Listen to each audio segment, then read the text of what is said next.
Everybody, welcome back to the channel. Amit here. Today we are talking about a unique topic, which is who could be the potential new CEO of Palantir. Now, I have $25,000 invested into Palantir, so I'm very curious about who would be the next CEO if we do get a next CEO. But there's a couple of reasons why I wanted to talk about this today. One of those reasons being because of the potential rumors around this person becoming the new CEO. And two, because when I started doing some research on him for this video and started to understand a little bit more about him, I actually got kind of excited if he were to become the potential CEO of Palantir.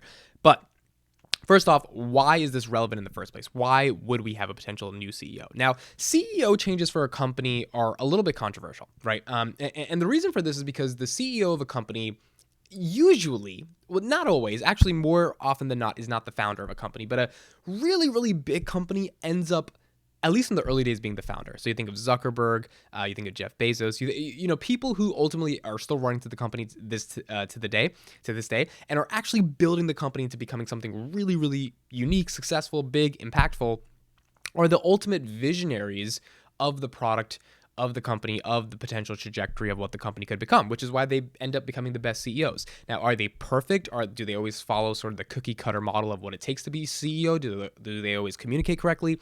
No. Elon Musk is one of the best examples, even though I love how he communicates, but obviously he's not your cookie cutter CEO, wears a suit and tie and speaks in a very formal way. But nonetheless, these are the people that end up creating real change for companies. They're the ones that end up taking their startups to the moon, right? Because they have a definitive path, a definitive understanding of how to do so. Now, with Palantir, the CEO right now is Alex Karp. And Alex Karp was one of the co-founders back in 2004 as well, or at least one of like the initial people that kind of came up with the idea for how Palantir could become what it could become. And he's been the CEO ever since. And he's always been a unique individual because of his because of his past experience of philosophy and his understandings of like protecting the West and how he deeply feels that Silicon Valley has done nothing other than maximize advertising dollars and budgets and like train the best people in the world to spend money on ads. So he's very counter traditional Silicon Valley circles, and it makes sense because he also went to Stanford Law School, so he understood the way that Silicon Valley operates. So he's from sort of that area, and he understands the problems with it. Now, I made another video on Alex Karp. You can check it out in the description. The other thing that's unique about him is he's 54 years old, and he's never gotten married. The never got married part, I guess that's just unique to me. Maybe it's not unique to a lot of other people. But he is 54 years old. And when you think of the trajectory of Palantir as a company, he's been running it since he was 30, right? Because Palantir started about 20 years ago. So he's been the CEO for a very long time, even though it wasn't a public company, right? He was still running the company was still operating. He just wasn't like the face or the figure that we all look towards right now because he wasn't in the public eye. Now he's in the public eye. And to think that he's going to run the company for the next 10 years, I don't know. It's a hard sell, right? He would be 64 years old.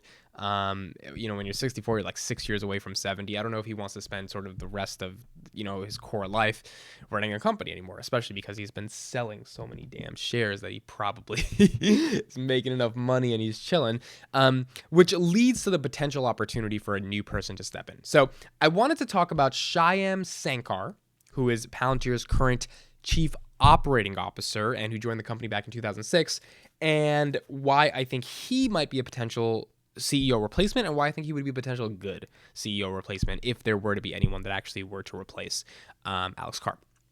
It would be interesting if Peter Thiel replaced him as the CEO and like Peter just stepped in and is like, I'm the CEO of this whole thing right now. Obviously, Peter wouldn't do that because he's also getting older and he's probably not trying to run a whole company and stuff like that. But nonetheless, it would be interesting to see who actually from the original core group of founders takes the role of becoming the CEO of the company. Now, Shyam Sankar, let's talk about them. So first of all, if you Google him, he has a blog and he hasn't posted in like 7-8 years, but I was reading through some of his blog posts and it was really just interesting.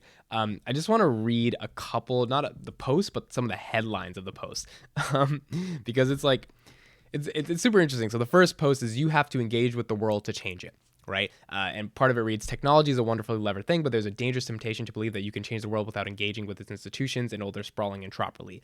And when considering how to engage with national and global institutions, I found that people gravitate towards actually working with technology. And this makes sense to me. It sort of shows his mindset that in order to change the world, technology has to be an integral force in adapting to the institutions that play a major role in the world, CIA, NIH, governmental agencies, some of the clients that Palantir works with, in order to actually change things. Some of these other posts are about motivation, right? One post is like the case against work-life balance, owning your future. And the really thing I love right here is where he says, there's no time like now, as learning animals were subject to various stages of cognitive potency. As a young child, your aptitude for acquiring a language or learning an instrument is at its peak. Accordingly, as a professional, your early 20s are the most formative stage. It is absolutely critical to make the most of this time because the pace of learning grows slower and slower and more incremental as you age, whether we care to admit it or not. I agree with that heavily, right? Like, that's just like a philosophy that I'm like, yes, like, do not focus on a relationship right now, or like arbitrary things. Focus on your grind, focus on your mission, focus on the stuff that you're trying to do, because as you get older and older, it gets a lot harder to do this. So his blog is centered around posts that you would think are coming from someone who's a bit more motivational and a bit more of a go-getter, right? Someone who understands the world in a way that understands that orients themselves towards changing things versus adapting towards what people are doing and actually being the person that gets things done. Now, I was interested to figure out about his family struggles, right? So I found an article on Forbes or some other website that talked about how he got to the position that he got up to. So the TLDR is that his father grew up in a mud hut in Tamil. They then had to move to Nigeria. They then got robbed when he was 2 years old, and his father was about to get killed, but one of the robbers like said, no, leave his life, just give us more money, and they left. So he went through some traumatic stuff as a young kid. His father built a $20 million business, but he lost all the equity from the business because of a bad deal, and a bunch of other random stuff happened. And finally, he got to understand Palantir from a very philosophical perspective when he came to Silicon Valley back in 2006. So he says, I saw Palantir as a modern throwback to the Silicon Valley of the 1950s, 80s, where the emphasis was on solving humanity's existential challenges, and it was an actually defining force that brought together government, venture capital, and entrepreneurship in a way that Palantir unconsciously strove to emulate, and that's why he ended up applying to join for the company, and he ended up becoming employee number 13. He also said that even today you hear people talk about designing spammy Facebook games as though we're actually a world-changing problem, but what's more troubling is how readily this is accepted. By contrast, I saw in Palantir a firm recognition that the rest of the world needs Silicon Valley more than ever. So to break down his overall belief about Palantir as a company, he believes that Palantir is a company that can actually change the world, and it comes from the traditional ethos of Silicon Valley, which is what can we do to change the world. Whereas in the current day, people are designing apps and like things that can just day trade your attention on top of other platforms like Facebook games that are all spammy. And the whole point is that they are not changing the world, but they are sold as if they are changing the world, which isn't really changing the world, right? He then says, when I joined, Palantir was focused exclusively on the problems of national and transnational security. However, there was a strong sense that they weren't building a one-off bespoke solution, but rather solving specific problems with the goal of abstracting them to the whole classes of problems. And this is where we get the long-term mentality. He saw that in 2006, they weren't just creating these like random SaaS offerings, but rather they were creating a product that had integrated a lot of technology, a lot of data, and a lot of core business model operational efficiencies that would allow the product to ultimately grow over time. Inevitably, I think back to my father running the mail order pharmacy. He loved this job because he got to focus more on supply chain optimization than plain pharmacy. So his father wasn't just focusing on drugs, but focusing on the business model of selling those drugs. And working alongside him, I began to grasp that making a living is a necessity, but having the freedom to look at the bigger picture is a special, special privilege. I agree with that as well. And ultimately, that's why I think he's built for being the CEO if he were to be the CEO. I think he lives and breathes the fundamental core philosophical beliefs of Palantir, which is that it is important to protect the Western Hemisphere, especially because we believe in the values, democracy, freedom of speech, etc., that are going to be under attack if they are not protected, given the dictatorial, regimes that exist outside of the world that could potentially do damage on that stuff. And second of all, he saw the mission at a time when a lot of people didn't see the mission, right? In 2006, he had an engineering degree. I mean, he could have gone to a lot of startups, right? And just done a lot of random things and optimized for advertising. But he chose to work with Palantir when it was relatively unproven, when it was just getting its start, and when it didn't have the sort of billion-dollar market capitalizations that a lot of the tech companies had at the time.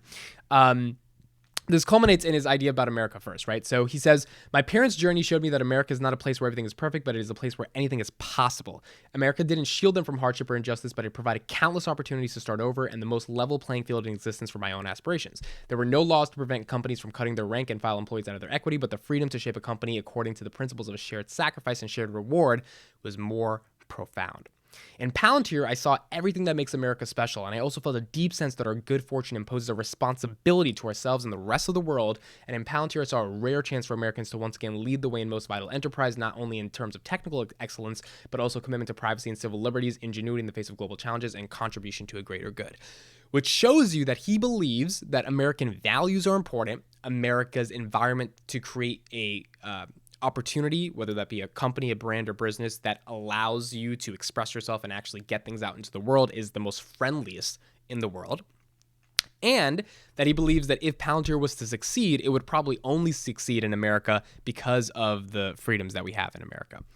Now, I think this makes him a likely candidate to be the new CEO. And the reason I wanted to spend some time sort of analyzing this is because if Karp is not going to be around, for the next decade, then who is going to be around, right? What is the potential leadership of the company going to be?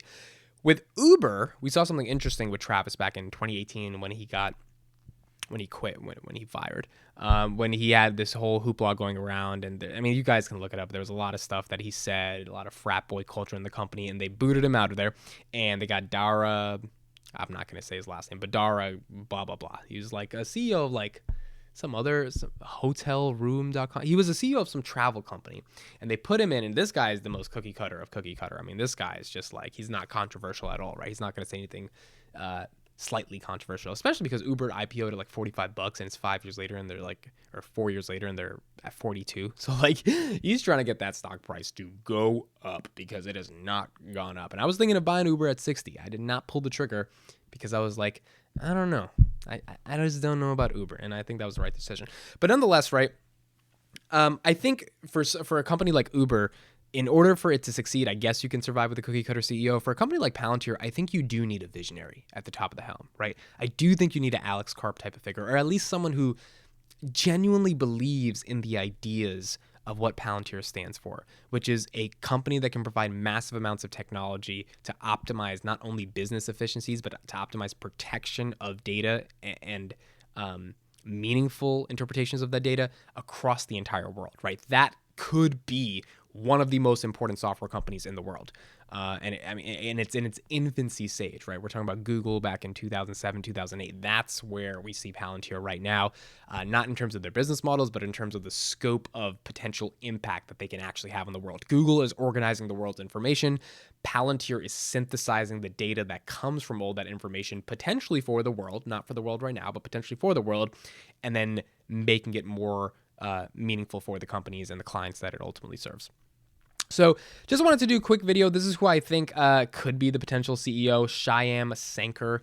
Very interesting guy. I definitely recommend you guys reading through his blog post because a lot of it is all about, just this motivational stuff about like using your potential to actually grasp into something and do something with your life and be something. And it makes sense why he's the COO right now of Palantir, given just when he joined when he was young and the potential that he saw for the company. So yeah, those are my thoughts on the potential new CEO of Palantir. Not going to happen for a while, but if it were to happen, I think it would be this guy. As always, my name is Mikkel Graja. Thank you guys for watching the Daily Business Show, and I'll see you on the next